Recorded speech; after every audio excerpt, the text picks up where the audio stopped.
Type of bond के अंदर हम पहले आयनिक बॉन्ड पर बात कर चुके हैं और उसमें हमने ये देखा कि इलेक्ट्रॉन एक एटम से दूसरे एटम की तरफ मुकम्मल तौर पर ट्रांसफर होता है। वो एटम जो इलेक्ट्रॉन देता है उसकी आयोनाइजेशन एनर्जी कम होती है और अमूमन उसका ताल्लुक पहले या दूसरे ग्रुप के साथ है, जबकि दूसरा एटम जो इलेक्ट्रॉन लेता है उसकी इलेक्ट्रॉन अफिनिटी ज़्यादा होती है और उसका ताल्लुक आमतौर पर 6A या 7A ग्रुप के साथ है। आज हम बात करेंगे कोवलेंट बॉन्ड के बारे में। कोवलेंट बॉन्ड जैसा कि इसका नाम बताता है, कोऑपरेशन से है और वेलेंट ये वैलेंस से निकला हुआ है, वैलेंस इलेक्ट्रॉन। तो हम कह सकते हैं कि वैलेंस इलेक्ट्रॉन की कोऑपरेशन से बनने वाला बॉन्ड कोवलेंट बॉन्ड है। कोऑपरेशन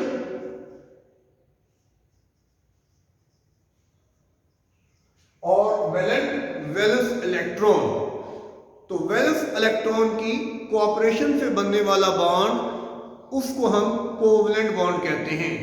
दूसरे लफ्जों में हम ये कह सकते हैं कि वो बॉन्ड जो वैलेंस इलेक्ट्रॉन के शेयर होने से बनता है उसको हम कोवलेंट बॉन्ड कहेंगे। तो ये तो थी इसकी definition. Bond formed due to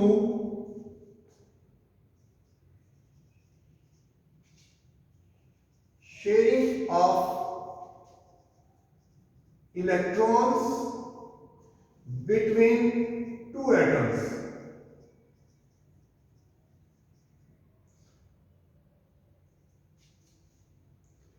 अब हम बात करेंगे कोवलेंट बॉन्ड की टाइप के ऊपर कि कोवलेंट बॉन्ड किस किस तरह से हो सकता है और वहीं पे हम इसका बनने का तरीका देख लेंगे कि कैसे बनता है।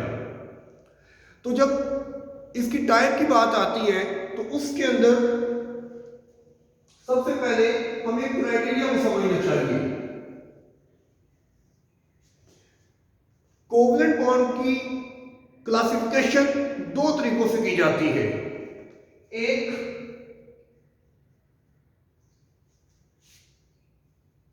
कि कितने कितने इलेक्ट्रॉन शेयर किए जाते हैं और दूसरा नेचर ऑफ एटम की बुनियाद पर कि वो एटम जो बॉन्ड बनाने में हिस्सा ले रहे हैं उनकी नेचर कैसी है।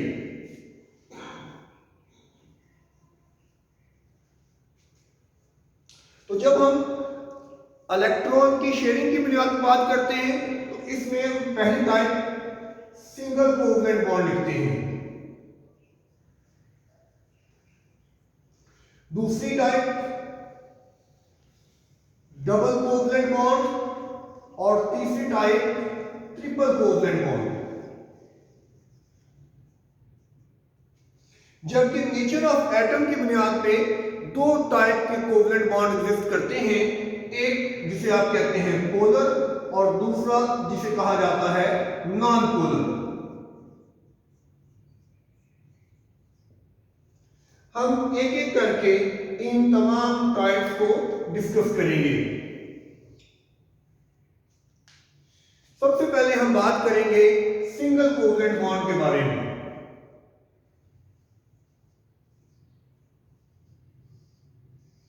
सिंगल कोवलेंट बॉन्ड को रिप्रेजेंट करने के लिए एक लाइन इस्तेमाल की जाती है।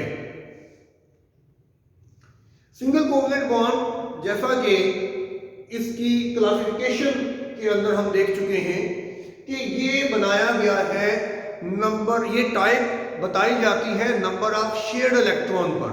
तो सिंगल से मुराद होता है एक, यानी ये वो कोवलेंट बॉन्ड है जो एक इलेक्ट्रॉन के शेयर होने से बनता है। अब एक इलेक्ट्रॉन के शेयर होने से क्या मतलब कि दोनों एटम अपना एक एक इलेक्ट्रॉन शेयरिंग के अंदर देते हैं, शेयर करते हैं, उससे ये बॉन्ड बनता है जिसे हम कहते हैं सिंगल कोवलेंट बॉन्ड।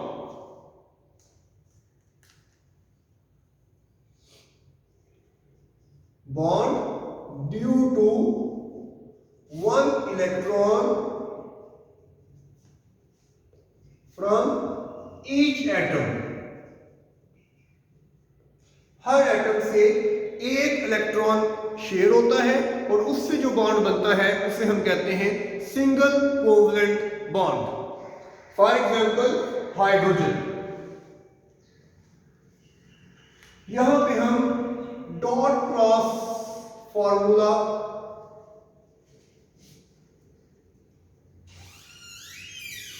या डॉट फॉर्मूला को यूज करेंगे। इस फॉर्मूला के मुताबिक सिर्फ और सिर्फ वैलेंस इलेक्ट्रॉन को डॉट की मदद से या एक एटम के इलेक्ट्रॉन को डॉट की मदद से और दूसरे एटम के इलेक्ट्रॉन को क्रॉस की मदद से रिप्रेजेंट किया जाता है, दिखाया जाता है। जैसा कि ये पहली मिसाल हाइड्रोजन की, इसमें हम देख सकते हैं कि हाइड्रोजन एटम के वैलेंस शेल के अंदर एक इलेक्ट्रॉन पाया जाता है और दोनों हाइड्रोजन को अपना वैलेंस शेल मुकम्मल करने के लिए एक इलेक्ट्रॉन की जरूरत है। ये वो चीज है जो हमें डिसाइड करने में हेल्प करेगी कि वाकई यहां पे कोवलेंट बॉन्ड बनेगा। आयनिक बॉन्ड के केस में हमने ये देखा कि एक एटम के पास अपने वैलेंस शेल के अंदर एक्स्ट्रा इलेक्ट्रॉन मौजूद है। जैसा कि सोडियम में आप देखें वैलेंस शेल में एक इलेक्ट्रॉन है और अगर उसने अपना शेल मुकम्मल करना है तो उसे 7 इलेक्ट्रॉन चाहिए, जबकि वो एक इलेक्ट्रॉन देकर आसानी अपना शेल मुकम्मल कर सकता है। और दूसरी तरफ सोडियम का बॉन्ड बनता है लेट्स से कि क्लोरीन के साथ, तो क्लोरीन के वैलेंस शेल में 7 इलेक्ट्रॉन है, तो उसके लिए एक इलेक्ट्रॉन लेकर अपना वैलेंस शेल मुकम्मल करना आसान है। तो दोनों एटम की कॉन्फ़िगरेशन ये बता देती है कि एक एटम इलेक्ट्रॉन देने वाला है, दूसरा इलेक्ट्रॉन लेने वाला है। लेकिन यहां पे देखें दोनों के पास एक एक इलेक्ट्रॉन है। अगर कोई एक इलेक्ट्रॉन दे देगा, दूसरे का इलेक्ट्रॉन शेल मुकम्मल हो जाएगा, वैलेंस शेल मुकम्मल हो जाएगा, लेकिन पहले को कमी रह जाएगी। तो दोनों को कमी का सामना है, इसको भी एक इलेक्ट्रॉन की जरूरत है, इसको भी एक इलेक्ट्रॉन की जरूरत है। तो ये वो चीज है जो हमें हेल्प कर रही है कि हम फैसला कर सकते हैं कि ये कोवलेंट बॉन्ड बनाएगी। फिर आप देखें कि एक इलेक्ट्रॉन कमी है तो सिंगल कोवलेंट बॉन्ड बनाएगी। तो कैसे बनेगा, तो जो करेगा इसमें दोनों एटम से एक एक इलेक्ट्रॉन सामने आ जाएगा, तो ये बन जाएगा शेयर्ड इलेक्ट्रॉन पेयर। इसे हम बोलेंगे शेयर्ड इलेक्ट्रॉन पेयर। सिंपली आप इसे शेयर्ड पेयर या बॉन्ड पेयर भी कह सकते हैं।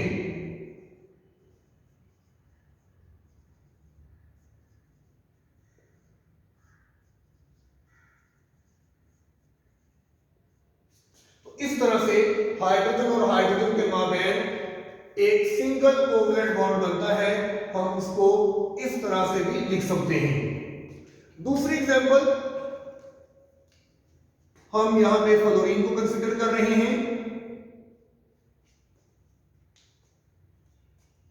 अब फ्लोरीन के वैलेंस शेल में जैसा कि हम देखते हैं कि टोटल 7 इलेक्ट्रॉन है। वैसे तो 9 इलेक्ट्रॉन होते हैं, पहले शेल में 2, दूसरे में 7। ऊपर वाली मिसाल में मैंने डॉट क्रॉस फॉर्मूला कि एक एटम के इलेक्ट्रॉन को डॉट से और दूसरे के इलेक्ट्रॉन को क्रॉस से शो किया है। अब मैं आसानी के लिए, सादगी के लिए सिंपल डॉट फॉर्मूला यूज करूंगा। क्या मतलब कि दोनों एटम के वैलेंस इलेक्ट्रॉन को डॉट से लिखा जाएगा।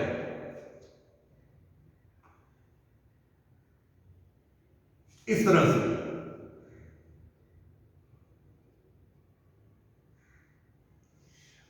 अब आप देखेंगे कि दोनों को एक एक इलेक्ट्रॉन की कमी है। इसको भी एक इलेक्ट्रॉन रिक्वायर है, इसको भी एक इलेक्ट्रॉन रिक्वायर है। तो ये हमें हेल्प कर रहा है ये जानने में कि एक तो ये कोवलेंट बॉन्ड बनाएगा और दूसरा सिंगल कोवलेंट बॉन्ड बनाएगा। तो किस तरह से कि दोनों एटम्स अपना एक एक इलेक्ट्रॉन शेयर करेंगे और अपने बाकी इलेक्ट्रॉन अपने पास रखेंगे। नोट करने की बात यह है कि ये शेयर्ड इलेक्ट्रॉन पेयर दोनों एटम्स को सेटिस्फाई करता है। इस पेयर की वजह से इसका भी डुप्लेट मुकम्मल है, इसकी वजह से इसका भी डुप्लेट मुकम्मल है। और यहां आप देखें इस इलेक्ट्रॉन पेयर की वजह से इस एटम का भी ऑक्टेट मुकम्मल हो चुका है और इसका भी मुकम्मल हो गया ऑक्टेट। इसने डुप्लेट मुकम्मल किया है, इसने ऑक्टेट मुकम्मल किया है। इसमें पहला शेल था, इसमें दूसरा शेल है। अब आप एक और चीज यहां पे देख रहे हैं कि ये तो हो गया शेयर्ड इलेक्ट्रॉन पेयर या जिसको हम कहते हैं बॉन्ड पेयर। यहां पे कुछ और पेयर भी नजर आ रहे हैं, लेकिन वो पेयर है जो कि इलेक्ट्रॉन की शेयरिंग के बगैर बने हैं। वो बगैर शेयरिंग के पेयर की फॉर्म में मौजूद है। उन्होंने बॉन्ड बनाने में हिस्सा नहीं लिया, उन्होंने शेयरिंग में हिस्सा नहीं लिया, फिर भी वो पेयर की फॉर्म में मौजूद है। इन्हें हम कहते हैं लोन इलेक्ट्रॉन पेयर या lone pair.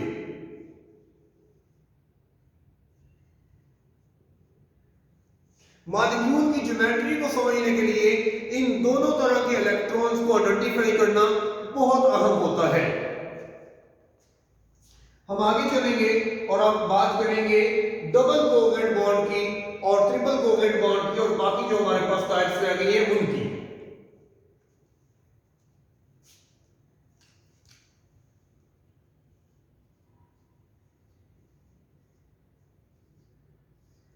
Double covalent bond को हम दो लाइनों से रिप्रेजेंट करते हैं और यहां पे दो दो इलेक्ट्रॉन हर एटम की तरफ से शेयर किए जाएंगे।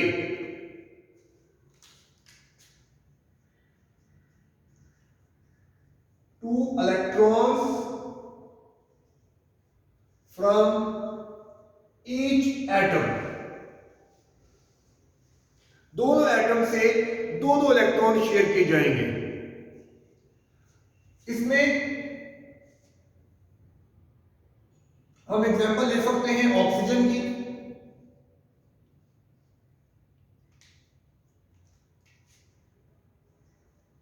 ऑक्सीजन के वैलेंस शेल में 6 इलेक्ट्रॉन पाए जाते हैं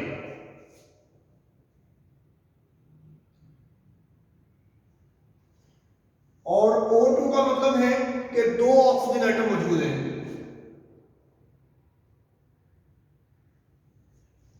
अब आप फिर देखेंगे कि दोनों एटम को इलेक्ट्रॉन की कमी का सामना है, लिहाजा कोवलेंट बॉन्ड बनेगा, आयनिक बॉन्ड नहीं बन सकता। अब 2 इलेक्ट्रॉन की कमी है तो दोनों इलेक्ट्रॉन शेयरिंग के लिए पार्टिसिपेट करेंगे। तो 2 इलेक्ट्रॉन ये देगा, 2 इलेक्ट्रॉन ये देगा। इस तरह से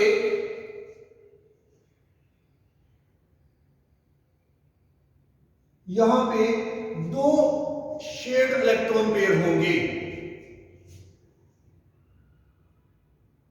और ये बन जाएगा ऑक्सीजन और ऑक्सीजन के दरमियान डबल कोवलेंट बॉन्ड।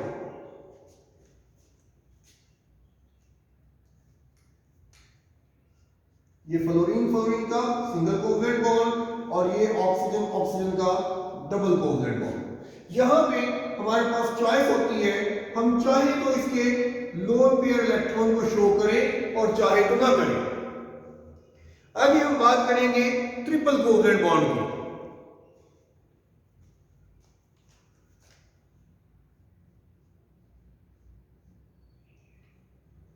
और उसमें हम जो एग्जांपल ले रहे हैं वो एग्जांपल है नाइट्रोजन की।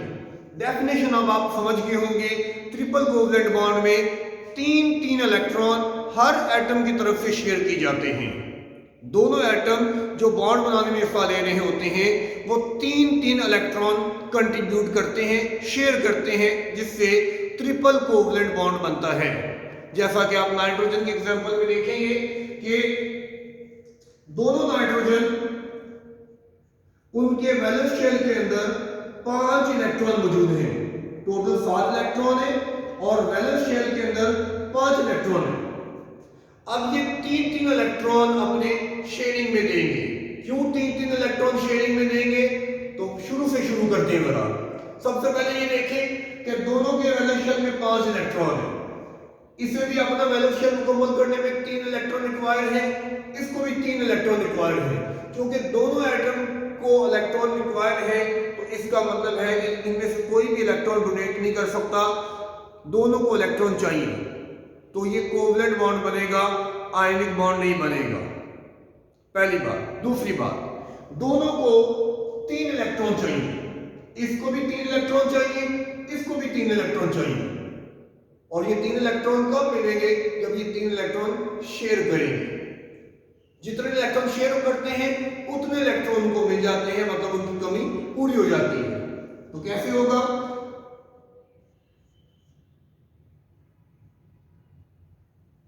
एक एक इलेक्ट्रॉन, दो दो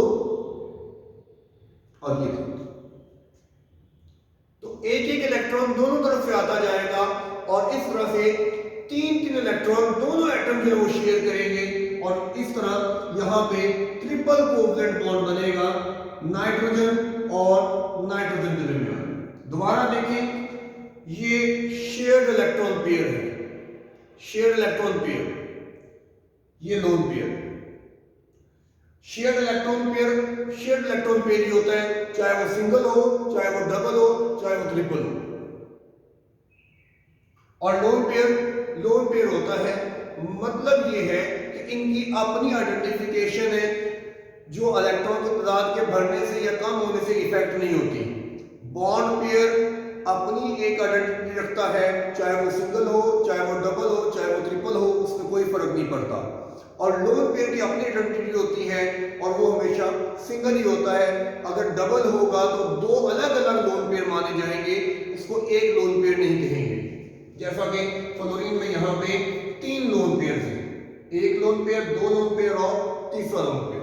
तो दोनों को अच्छी तरह डिफरेंशिएट कर लेना चाहिए कि ये शेयर्ड इलेक्ट्रॉन पेयर है और ये लोन पेयर है।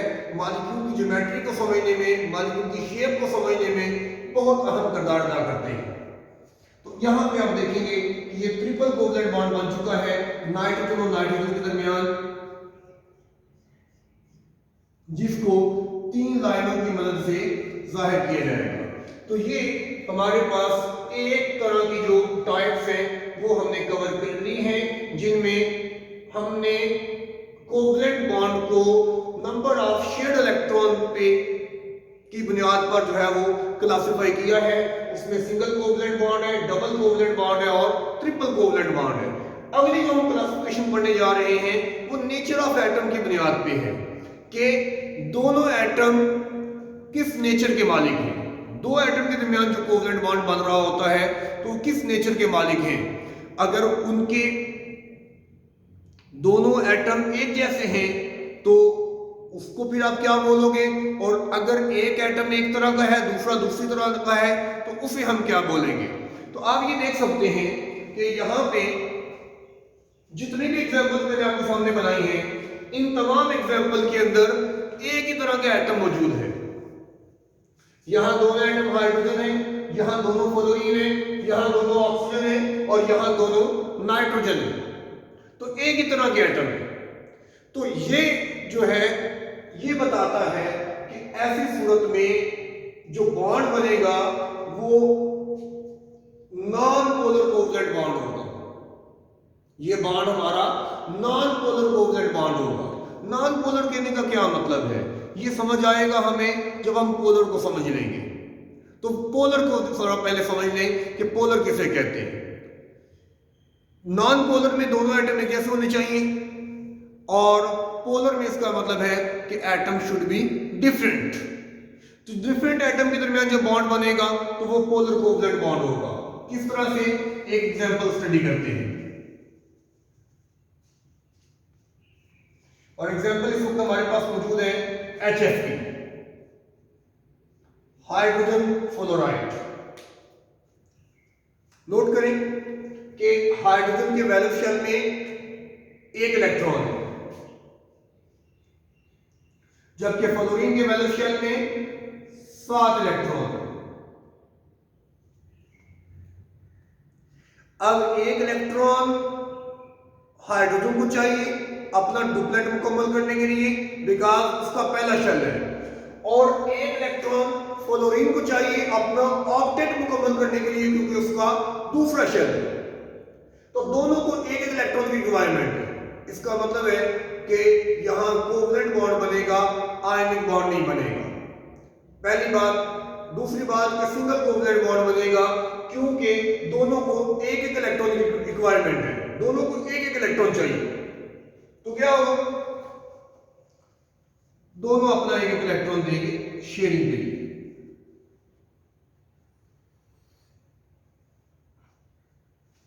तो इस तरह हाइड्रोजन और फ्लोरीन के दरमियान ये सिंगल कोवलेंट बॉन्ड बनेगा। इसको जब लिखा जाएगा तो इसको लिखा जाएगा इस अंदाज के अंदर,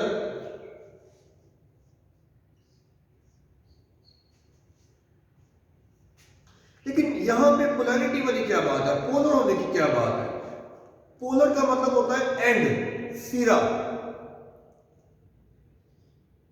ये क्यों बनता है, कैसे बनता है?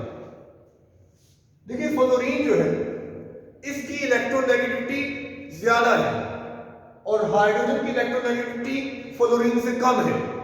इलेक्ट्रोनेगेटिविटी हम कहते हैं the ability of an atom to attract shared electron pair. किसी एटम की शेयर्ड इलेक्ट्रॉन पेयर को अपनी तरफ खींचने की ताकत, इसको इलेक्ट्रोनेगेटिविटी कहा जाता है। अब जिसकी इलेक्ट्रोनेगेटिविटी ज्यादा है वो क्या करेगा कि वो शेयर्ड इलेक्ट्रॉन पेयर को अपनी तरफ खींच लेगा। मुकम्मल तौर पर नहीं खींच सकता, क्योंकि मुकम्मल तौर पर खींचेगा तो ये तो आयनिक बॉन्ड होगा और वो चीज पॉसिबल नहीं है।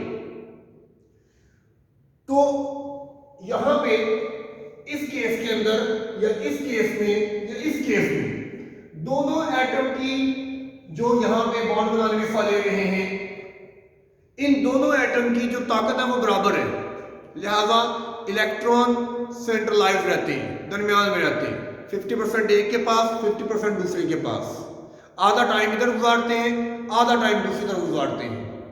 बट इस केस में चूंकि फ्लोरीन की इस इलेक्ट्रॉन पेयर को अपने करीब करने की ताकत ज्यादा है, हाइड्रोजन की इस इलेक्ट्रॉन पेयर को अपने करीब अट्रैक्ट करने की ताकत कम है, लिहाजा ये इलेक्ट्रॉन ज्यादा फ्लोरीन की तरफ रहेगा और कम हाइड्रोजन की तरफ रहेगा, लेकिन रहेगा जरूर। या आप कह लें कि ज्यादा वक्त ये फ्लोरीन के पास गुजारेगा और थोड़ा वक्त जो है वो हाइड्रोजन के पास गुजारेगा।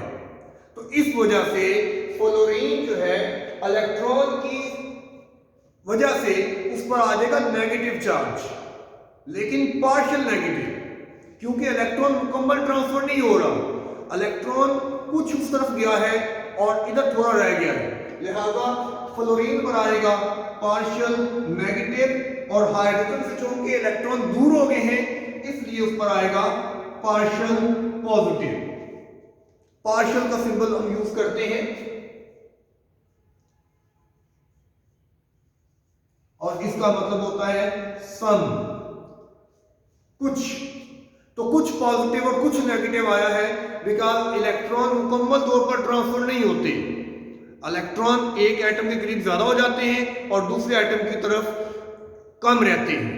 सो जिधर वो ज्यादा चले जाते हैं उधर नेगेटिव चार्ज, क्योंकि इलेक्ट्रॉन नेगेटिव होते हैं, जिधर वो कम होते हैं उधर फिर पॉजिटिव चार्ज आ जाएगा क्योंकि उधर वो कम आते हैं। तो कुछ पॉजिटिव कुछ नेगेटिव के इलेक्ट्रॉन मुकम्मल तौर पर ट्रांसफर नहीं हो रहे, इसलिए इधर हमने पार्शियल नेगेटिव और पार्शियल पॉजिटिव का सिंबल बताया है। और ये होता है पोलर, कि जिसमें एंड बन चुके हैं, जिसमें सिरे बन चुके हैं। एक पॉजिटिव एंड बन गया, एक नेगेटिव एंड बन गया। और ये क्यों बना? क्योंकि दोनों एटम अलग अलग थे, उनकी इलेक्ट्रोनेगेटिविटी अलग अलग थी। लेकिन अगर दोनों एटम एक जैसे हैं या उनकी इलेक्ट्रोनेगेटिविटी में फर्क बहुत कम है तो फिर ऐसा नहीं होगा, फिर ये एंड नहीं बनेंगे, फिर वो पोलर नहीं बनेगा। तो इसका मतलब है उसे हम कहेंगे नॉन पोलर। नॉन पोलर कि उसमें कोई एंड नहीं है, उसके एंड नहीं है, उसमें पॉजिटिव नेगेटिव एंड नहीं बना, क्योंकि दोनों एटम की या तो नेचर सेम है या फिर उनकी इलेक्ट्रोनेगेटिविटी में कोई ज्यादा फर्क नहीं है। इस वजह से वहां पे इलेक्ट्रॉन जो है वो किसी एक तरफ ज्यादा या कम नहीं है और वहां पे कोई एंड नहीं बनते। तो ये बॉन्ड का पोलर और नॉन पोलर होना जो है ये समझ लेना चाहिए। अब ये बात भी समझ लेनी चाहिए और याद रखनी चाहिए कि मॉलिक्यूल में बाज़ का तो एक बॉन्ड अगर दो एटम का बना हुआ है फिर तो एक ही बॉन्ड है, लेकिन अगर ज्यादा एटम का बना होगा तो उसमें ज्यादा बॉन्ड होंगे।